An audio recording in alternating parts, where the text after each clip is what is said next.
자, 우리 마지막 예배 시간입니다. 폐회입니다. 이 폐회 예배를 마치고 우리는 이제 내려가죠. 우리 옆에 있는 친구들하고 지금까지 함께한 사람들하고 우리 같이 인사할까요? 안녕. 우리는 이제 여기까지야. 이제 그만 헤어져. 자, 인사하세요. 정리를 잘 하셔야 됩니다. 미련을 못 버리면 사고가 나요. 정리. 아쉽지요? 빨리 가고 싶군요.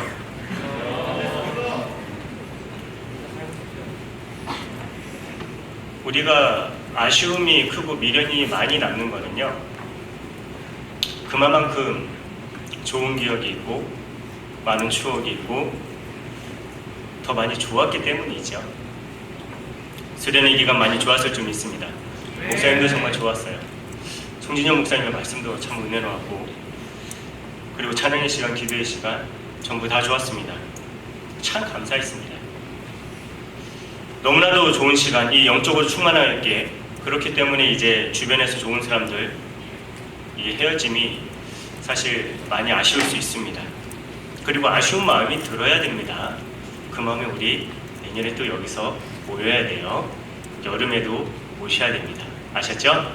네. 그런데 우리가 이렇게 아쉬움을 가지고 돌아가는 그 환경은 어떨까요? 지금 여러분들 상당히 기분 좋거든요. 상당히 은혜 받고 모든 것이 다 잘 풀릴 것 같고 모든 것이 일사천리로 다 잘 될 것처럼 느껴지는 이런 우리의 감정과 다르게 우리가 돌아가고자 하는 그런 환경은 어떨까요? 오늘 성경 본문에 예수님의 제자들, 예수님의 변화되는 모습을 보았습니다. 예수님께서 이 영화로운 모습, 하나님의 그 본 모습, 이 세상에서 볼 수 없었던 그 하나님이신 예수님의 그 변화되는 모습을 보았어요. 그리고 그곳에서 모세도 보았습니다.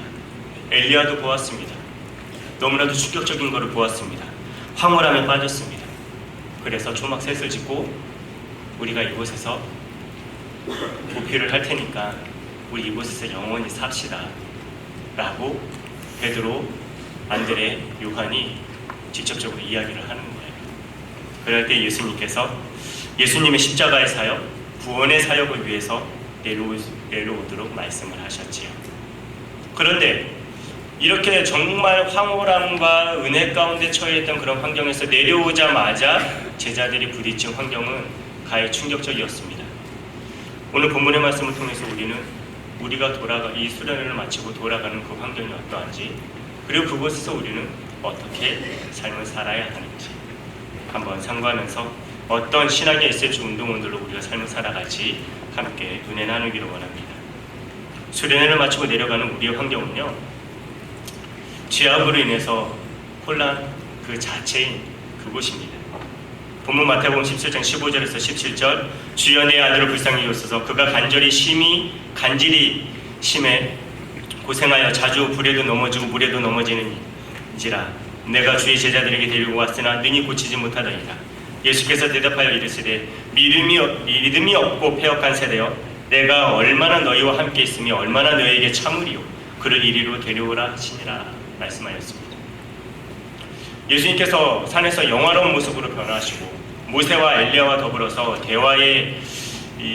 대화하시는 이 기사가 적혀있는 것은 마태복음, 마가복음, 누가복음 이 모든 곳에 다 기록이 되어 있습니다. 그리고 이 본문이 기록된 이 본문 바로 다음에 바로 똑같이 귀신으로 인하여서 간질병에 걸려서 넘어지는 이러한 아들을 고치는 역사가 똑같이 나타나고 있습니다. 그리고 이 성경 본문을 읽기만 해도 그 모습이 어떠한지 우리가 상상이 될 정도로 아주 혼란한 모습을 그대로 성경은 우리에게 알려주고 있습니다. 하나밖에 없는 외아들이에요. 이 외아들이 어려서부터 귀신에 들려서 간질을 합니다. 그런데 그냥 가만히 있다가 스트레스 받아서 이렇게 넘어지는 그런 간질이 아니고요. 귀신이 들려서 아주 요란하게 간질을 하는데요. 느닷없이 숯불을 피워놓고 고기를 굽고 있는 그 현장에 느닷없이 간질을 하면서 뛰어드는 거예요. 죽겠다라는 거죠. 멀쩡한 물이 있는데 간질을 하면서 뛰어드는 거예요. 죽이겠다는 거죠. 그거를 보고 있는 아버지는 자기도 죽음을 각오해서 물속에 들어가서 아들을 건져내는 거예요. 자기도 죽음을 각오하고 물속에 들어가서 아들을 건져내는 거예요. 이 아버지의 마음이 어떨까요? 얼마나 답답할까요? 그 아들을 보면 얼마나 근심이 되고 얼마나 걱정이 되고 얼마나 혼란스러울까요? 전전긍긍하는 것입니다. 그 마음에서 예수님의 제자들에게 이것 좀 고쳐달라고 나온 거예요. 예수님의 제자들에게 이것 고칠 능력이 있었을까요? 있었습니다. 제자들이요 벌써 예수님에게 모든 병과 모든 약한 것을 고치는 권능을 마태복음 10장 1절에서 받았다고 말씀을 하셨어요. 누가복음 10장 18절에서는 제자들이 예수님을 전하면서 병 고치고 귀신을 내어 쫓으면서 예수님께서 직접 사단이 하늘에서 번개같이 떨어지는 것을 내가 보았노라 라고까지도 말씀을 해주셨던 그러한 제자들이에요. 제자들은 벌써 귀신 쫓은 경험이 있습니다. 병을 고쳤던 그러한 경험이 있는 그러한 제자들이에요. 그런데 지금 못 쫓아내고 있는 것입니다. 내쫓기는커녕 병을 고치기는커녕 아무리 해도 해결이 되지 않는 혼란한 그 자체가 여기서 막 일어나고 있는 그런 것입니다. 이것이 우리가 돌아가야 될 세상의 모습이에요. 우리 SFC 운동원들이 우리 수련회에서 많은 은혜 받고 돌아가야 될 그 세상입니다. 여러분들 어떤 환경 속에서 이 수련회장에 올라오셨습니까? 여러분들 방 한번 생각해 볼까요? 생각하기 싫지요? 엄청나게 아마 지저분할 거예요. 어지럽고 옷도 아무렇게나 이불도 아무렇게나 어지러운 책상, 그 책상 위에는 도대체 무엇이 있어야 됨에도 불구하고 온갖 것들이 다 올라가 있을까요? 예, 제 책상이 그래요. 그런데 눈에 보이는 것도 그렇게 똑바로 정리가 안 되는데 보이지 아니하는 인간관계들 당연히 똑바로 정리 안 되죠. 올라올 때 여러분들 어떤 관계 속에서 올라왔습니까? 어떻게든지 간에 수련회 올라오겠노라고 선생님에게 이야기했다가 반가웠게 안 듣고 수련회 올라간다고 혼나고 그 아픈 마음에 에이씨 다 때리쳐 그리고 그냥 몰라 나 갈 거야 그리고 수련회 올라오신 분들 없나요? 아마 있을걸요? 엄마하고 싸우고 올라온 친구들도 없잖아. 있을 거예요. 엄마가 수련회 야, 좀 왔다 갔다 하면 안 되겠어? 공부도 해야지. 차마 가지 말라는 말은 못 하시고 아니면 아예 가지 말라는 말까지도 듣고도 몰라 나 갈 거야 하고 뛰쳐 올라온 친구들 없잖아. 있을 수 있어요. 제가 교육전도사 때 그렇게 애들 꼬셔갖고 올려보냈거든요. 반가웠게 하는 애 학교 앞에서 기다렸다가 애를 일단 차에 태워가지고 무조건 신학교로 떨궈 놨어요. 그리고 내려가면서 어머니한테 전화드렸죠. 얘가 지금 은혜 받기를 사모합니다. 정말 욕 많이 먹었어요 그때.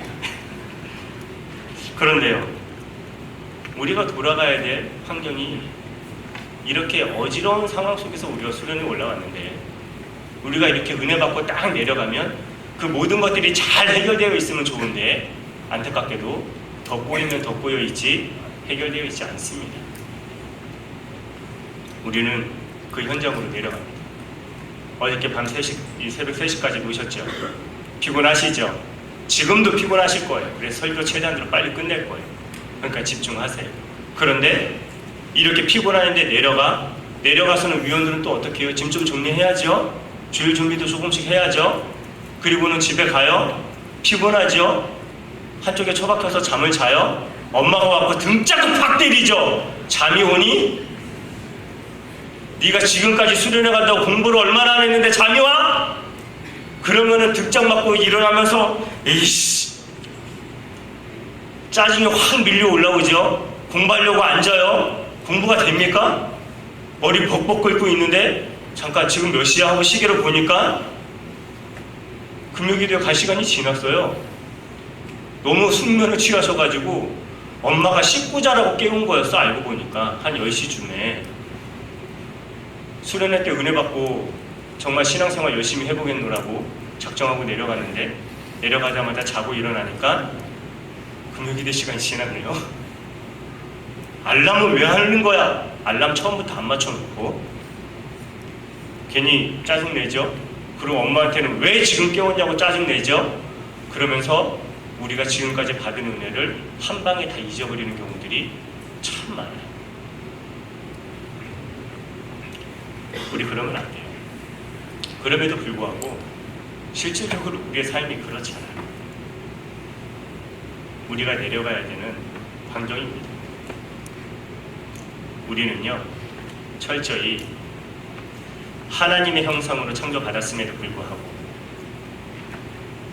정말 안타깝게도요, 하나님의 형상을 잃어버리고 하나님의 관계가 완전히 끊어져서 죄악 가운데에서 태어난 그러한 죄인들이고요.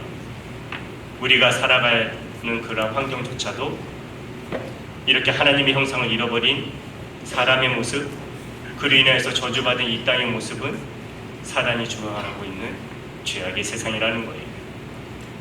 우리가 이거 인지해야 됩니다. 분명히 알고 가야 됩니다. 그래야지 내려가면서 작정을 하지. 어떻게든지 간에 이런 죄악된 세상에서 하나님 앞에 영광을 돌리며 살아가겠노라고, 믿음을 지키며 살아가겠노라고 우리 다짐을 하면서 내려가야 됩니다. 그렇다면 우리는 그런 곳에서 어떠한 삶을 살아야 되겠습니까?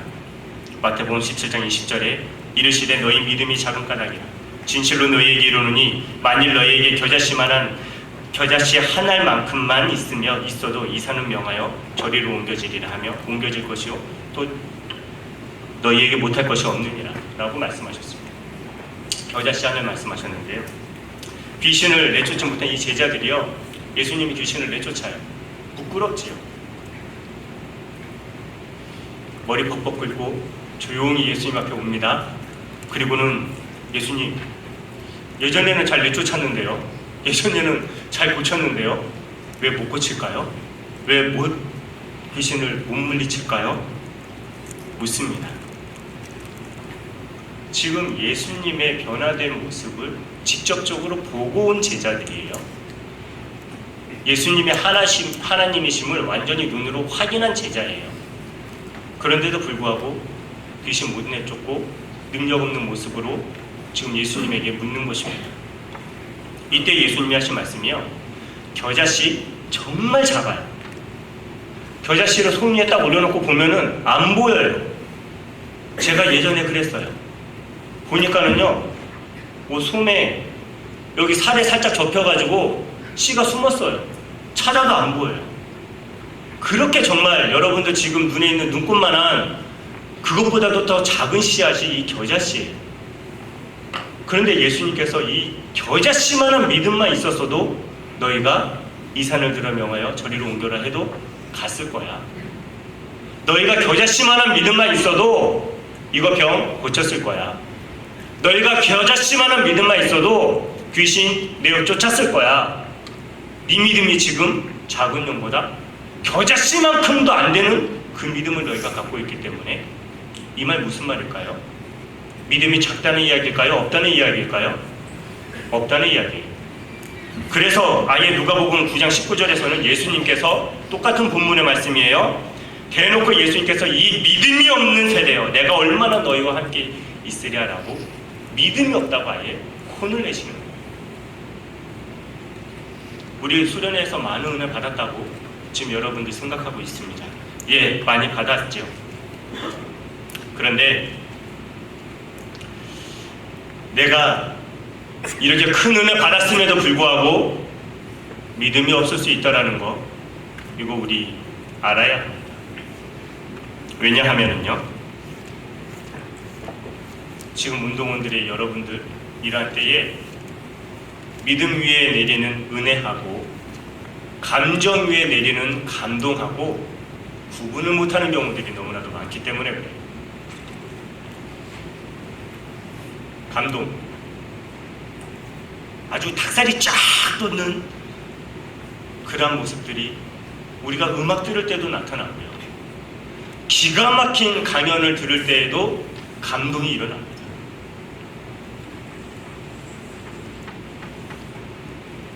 우리 분명히 기억해야 해요. 하나님께로부터 말미암는 은혜는 믿음 위에 내립니다. 사람으로서 얼마든지 감정 위에 감동을 받을 수 있어요. 은혜와 감동을 여러분들은 구분할 줄 알아야 됩니다. 그렇다고 하면 이 은혜, 믿음 위에 내린다고 했어요. 지금 예수님께서 믿음이 없음을 책망하셨습니다. 그렇다면 우리는 믿음을 어떻게 확인하고 알 수 있을까요? 믿음. 우리 믿음 이야기하면은요, 한결같이 학생들이 하는 말들이 있어요. 제가 학교에 있거든요. 저 예수님 믿는데요. 저 믿어요. 이 말 한마디로 자기의 믿음을 전부로 이야기하는 경우들이 참 많습니다. 교회에서도 그렇지요. 너 정말 예수님 믿어? 나 믿는데? 어딜 봐서? 나 믿어! 내가 믿는다면 믿는 거야. 사실 여러분도 그렇게 생각하고 있지는 않았습니까? 예수님의 십자가의 죽으심과 부활을 믿으면 믿는 거다. 내가 믿는다고 말을 하면 그거 믿는 거라고 착하고 살지는 않았습니까? 믿음이라는 것은요, 확신이라는 거, 믿음 안에는 확신이라는 게 반드시 있어요. 그런데 반대로 확신은 온전한 믿음이 될 수 없습니다. 믿음 안에는 확신이라는 것이 있어요. 그렇지만 이 확신은 믿음의 전부가 될 수 없다는 거예요. 그렇다면 무엇이 더 있어야 될까요? 말씀에 따른 순종이 있어야지 믿음이 완성이 되는 것입니다. 말씀에 따른 순종, 이것이 없기 때문에 야고보서에서 우리에게 행함이 없는 믿음이 죽은 것이라고 말씀을 하신 겁니다. 말씀에 따른 순종이 없으면 믿음 아니다. 이제 이해가 되셨습니까? 오늘 본문에서 우리에게 말씀하십니다. 믿음이 있기만 하면, 아주 작은 겨자씨만한 그 믿음, 그거 있기만 하면 산을 옮겨지듯이 하나님께서 우리의 모든 혼란한 그러한 모든 문제를 해결해 주신다. 우리의 환경을 해결해 주신다. 나의 마음의 문제를 해결해 주신다. 나의 삶의 모든 것을 해결해 주신다. 여러분들이 기도의 제목으로 삼고 열심히 주 하나님 아버지 앞에 부르짖고 있는 하나님, 나에게 비전을 주세요, 꿈을 주세요, 나를 붙들어서 역사해 주세요. 그 모든 기도에 하나님께서 응답해 주신다 말씀하시는 것입니다. 그러니 믿어라. 응답이 있다. 역사가 있다. 그러니 믿어라. 마가복음에서는 할 수 있거든이 무슨 말이냐? 믿는 자에게는 능치 못할 일이 없느니라. 그러니 믿어라. 제발 좀 믿어라. 내 말이 아니고 예수님 말이에요. 겨자씨만한 믿음, 예수님의 그 하나님다운 모습을 보고도 그 믿음 하나 못 갖니? 정말 좀 예수님 믿어라. 그 믿음이 너희의 삶을 변화시켜 줄 거야. 그 믿음이 이 세상을 이기게 할 거야. 그 믿음이 세상이 너희를 속인다 하여도 그 세상을 분별하게 하고 그 세상을 능력 있게 살아가도록 너희들의 삶을 이끌어 줄 거야. 그러니 믿어라. 오늘의 말씀입니다. 그리고 동일하게 마가복음에서 말씀하시기를 기도 외에는 이런 종류가 나갈 수 없느니라. 믿음이 있으면 된다고 그랬잖아요. 그런데 똑같은 본문에서 예수님께서 기도 외에는 이런 종류가 나갈 수 없다. 갑자기 또 기도를 말씀하세요. 믿음이 있는 사람은요, 기도합니다. 여기에서의 기도 여러분들 잘 이해하셔야 돼요. 우리가 기도하면 무슨 기도합니까? 하나님 앞에 하나님 주세요. 저 이거 원해요. 저거 원해요. 이거 채워주세요. 이 기도예요. 그런데 아니에요. 기도의 본질은요, 믿음의 확인입니다. 한마디로 말하면요, 믿음이 있는 사람이 기도한다. 이 말은 기도는 믿음의 표현이다 라는 말이에요. 직접적으로 기도를 많이 하잖아요. 그럼 어떤 일이 일어날까요? 나의 소원이 이루어지는 그러한 기도의 응답이 아니고요. 그 모든 기도의 결국은 하나님의 역사가 이루어지기를 소원하는 기도로 집중이 됩니다. 그리고 나의 마음이 하나님의 역사에 집중이 되는 거예요. 내가 원하는 길은 다른 길이었지만, 다른 걸 소원했지만 하나님께서 원하시면 순종하겠습니다. 이것이 믿음이거든요. 그리고 이것이 기도거든요. 우리 운동원들 가운데 목사님이나 전도사님이 이야기를 합니다. 이것 좀 해야지. 어떤 일을 부탁을 합니다. 이것 좀 부탁해. 목사님 좀 기도 좀 해보고요. 전도사님 기도 좀 해보고요. 그 말은 무슨 말이에요? 순종하겠습니다라는 말이죠. 이제 지금까지 여러분들은 어떻게든 간에 회피하려고 했던 말인데 기도의 본질적인 의미를 알고 나니까 순종하겠다는 말이에요. 이제 그런 말로 핑계대지 마세요. 아시겠죠? 기도를 하면 순종하게끔 되어 있는 거예요. 그것이 믿음이 있는 사람들의 그 믿음의 표현이에요. 이제 기도, 믿음 아시겠습니까? 저 설교 끝났습니다. 우리가 나아가야 될 그 환경은 이러한 죄악의 세상이고 혼란한 시대의 세상입니다. 그곳에서 하나님께서는 하나님 손에 붙들린 SH 운동원들을 통하여서 하나님의 역사를 이루어 가십니다. 우리가 지금까지 들었던 설교의 말씀이죠. 이번 수련회의 말씀입니다. 그렇게 하나님 손에 붙들려서 살아갈 우리들의 삶의 모습은 믿음의 삶이어야 됩니다. 그 믿음의 삶을 분명히 드러내기 위해서는 여러분 어떻게 해야 된다고요? 내가 작정한다고 해서, 내가 다짐한다고 해서 그거 이루어지는 거 아니에요. 작심삼일이에요. 우리의 마음은 연약해요. 너무나도 우리는 부족한 존재예요. 하나님 앞에 기도하면서 하나님 말씀에 순종하면서 믿음의 삶을 살아갈 때 하나님께서 우리의 삶을 이끌어 가십니다. 여러분들이 꿈꾸고 소원하는 그것보다도 더 크신 하나님의 역사를 하나님께서는 우리 SH 운동원들을 붙잡고 이끌어 가실 것입니다. 믿으시길 축원합니다.